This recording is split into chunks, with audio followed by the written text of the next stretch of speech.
Imagine a world where there was nothing, no light, no land, no life, just emptiness. And then, in an instant, everything changed. This is the story of the creation of our world, according to Genesis. On day 1, God spoke, and light pierced the darkness, separating day from night. Can you even imagine the power it takes to command light into existence? By day 2, the sky appeared, stretching above the waters like a vast, endless canvas, separating the heavens from the seas below. The world was taking shape, order emerging from chaos. Then came day 3.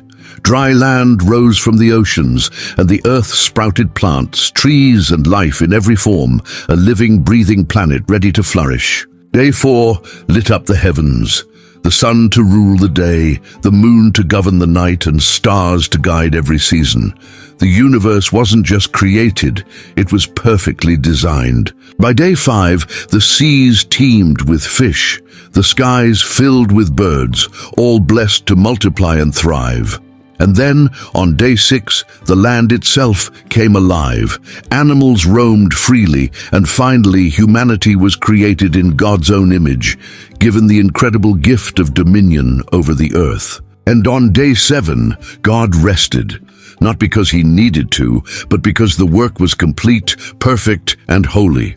A moment that would teach us the power of creation, purpose, and rest. From darkness to light, from emptiness to life, this is the story of how the world began, a story that continues to inspire awe, wonder, and the realization that we are part of something far greater than ourselves. Every time you see the sunrise, remember, it all started with a word.